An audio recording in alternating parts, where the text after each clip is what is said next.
Veteran South African actor, playwright and director Sello Maake KaNcube says he's looking forward to stepping into a new character as Washington in Mzansi Magic's telenovela Champions. He joins us now in studio for more on his new role and his colourful career, of course. Sello Maake KaNcube, thank you so much for joining us this evening. How are you doing? Masa, thank you very much. I am so good, so fine.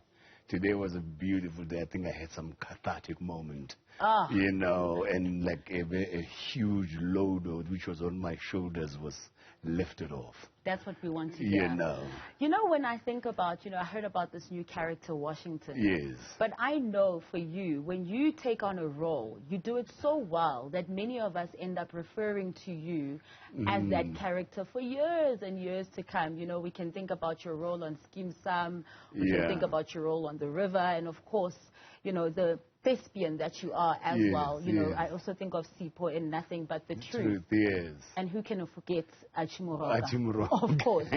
Do you think that once viewers start watching this new telenovela Champions on Mzansi Magic, then suddenly in the streets they're going to be referring to you, hey, Tate Washington? I know. I mean, recently I was Professor Khanyago. Of course, yes. You know.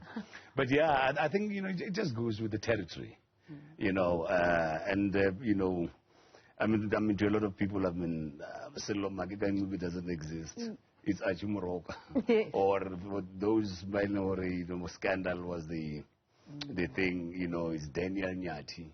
And for those who, for instance, the Queen was a thing, you know what I mean? So people just have a way of seeing you through the characters that you play. And I think, when one gets a role, you do the best that you can. It's quite telling about that best performance that you give, that, we then struggle to separate the fiction from reality that you really rope us in. So what can we look forward to about this new character, Washington? Tell us a little bit about him. Washington is a very interesting character. I think he's modeled around, characters, living characters like your Jomo Sono or Kaiser Motaung.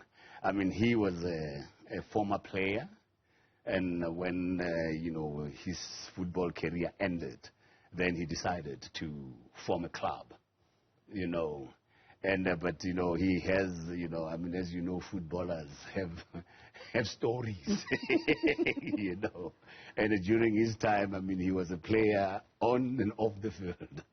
We can imagine. So all that drama will also be drama is in there. But I think also, one thing that is, I think, beautiful about this, and this almost even reminds me of a person like Gibson Kent. Yeah. And I think it just shows that there was a generation, of black people who were very entrepreneurial in how they looked at life, and he himself, as a former player, you actually see his entrepreneurship by forming a club and, making a business out of something that, was in him, and he was talented in doing it. But now more than that, he almost even becomes almost a father of, of his community.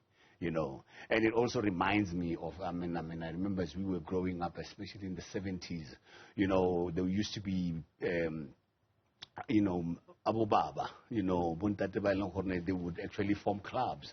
I mean, part of my growing up, I did it I was in Deep Kloof. And in Zone 6, there was Ubablinda, and Ubablinda, I mean, he was such an interesting character. First and foremost, he was, a blackjack. And blackjacks basically were the policemen who were, I think, like Abu Machingilani, Bagamaspala. You know what I mean? But look at this man who basically took it upon himself to form a club. Yeah. We used to call them Abopreza. And these were men who, in their own way, took responsibility of the children in the community and gave them something to do, you know, and something that doesn't happen that often, I guess, even, you know, these days. Yeah, and many of us can relate to that story of just, you know, having that they owe in our communities where we know that there is this one home where you can seek refuge as well.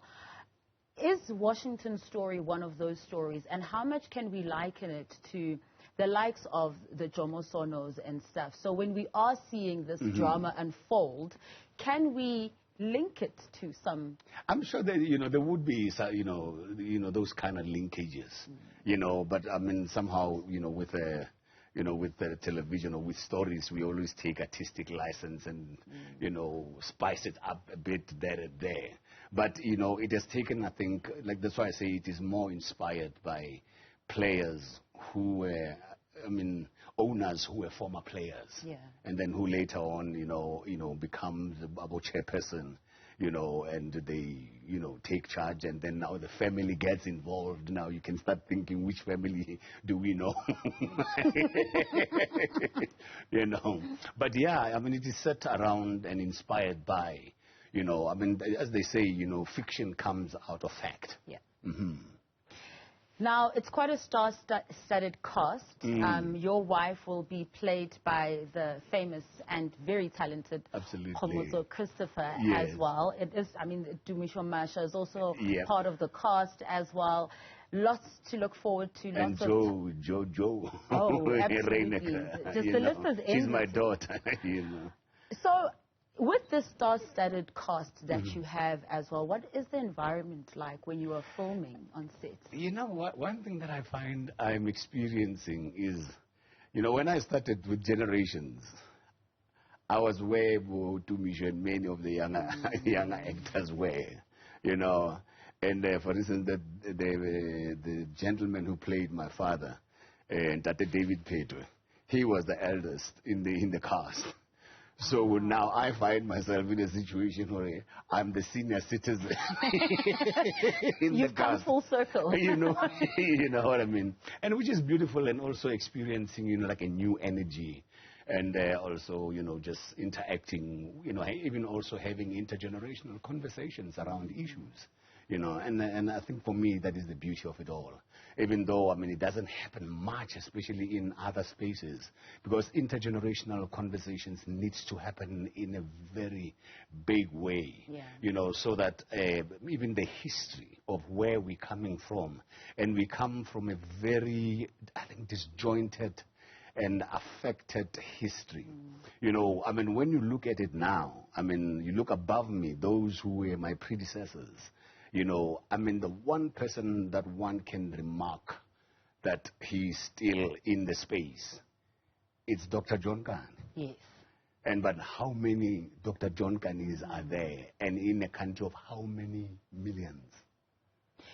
Speaking of Dr. John Kane as well, you know, you've been pretty vocal, and you're a passionate thespian as well. And those who've had the honor of seeing you perform live as well will understand why. But also, you've raised the concern about the black middle class, and that the black middle class is not taking advantage of the theater that we have in this country.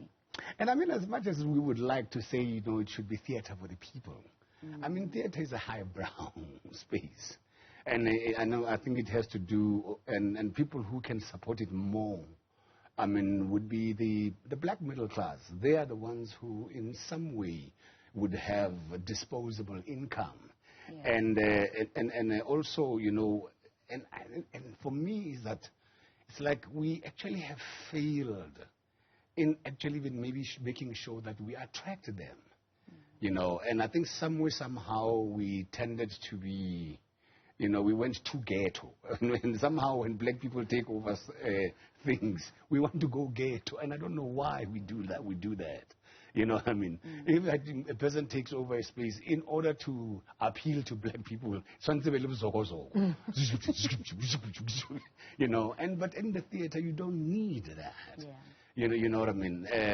And also, you know, and like I say, the black middle class is the one that has disposable income.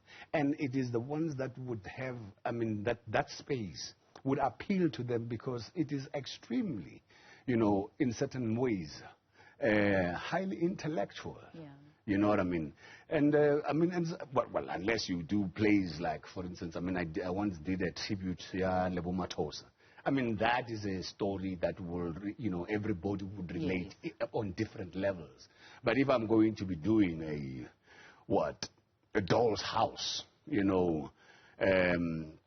by Ibsen, it's going to appeal to a certain palette, intellectual palette.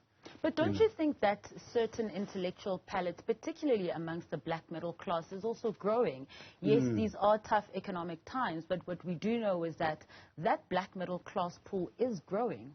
No, it is, and and it has grown in leaps and bounds. Yeah. You know what I mean? I think maybe somehow what we have failed to do in the creative space, that we have failed to do works and also even perform in such a way that we appeal to them, that they end up talking about it. And I remember, like in the early 90s, let's say late 80s and early 90s, the Market Theatre, for instance, was patronized by the who's in the social circles, And I remember, it was the only 1997 that I directed a play called Koze Gusepesh. But that Koze Gusepesh appealed to people who, for instance, hey, we want a prentela. You know what I mean? But because the story was actually told in such a way that it appealed to those people. But I remember people like, for instance, who Mama Winnie actually came to watch it. I remember but Ketla Tembu, and the who's in the Johannesburg scene came to watch the play, So I think we have to make sure, I think, in the theater space, that we do works that make sure that we appeal to people, and people will begin to talk about it, and people will talk about something that has inspired them. Yeah. And like there are times when I've done plays, and when a person after the show, they say, hey, yeah, ne. Hey, la ekta, ne. And the basic of this person, it's like, yeah, no, he was just seeing something. Yeah, hey, yeah, ne, yeah, ne, la ekta, man. Yeah, no, la ekta. Where do you think but that comes if somebody has seen something that has touched them, they'll go, oh, wow, man. Oh, that was beautiful, really. And even the way they look at you in the eyes, they almost like are trying to find whether they can, is it you or is it still that person? But somehow something in your performance has moved them. And that is our duty, when we do theater. To make and it as we tell stories. And also to be making it more appealing to get that audience. Absolutely. Earlier we were talking about your role and how you've come full circle. You refer to yourself as the senior citizen on the set as well. Now, many would like to know, inquiring minds would like to know, where is this book? I know you've put it on pause. I know.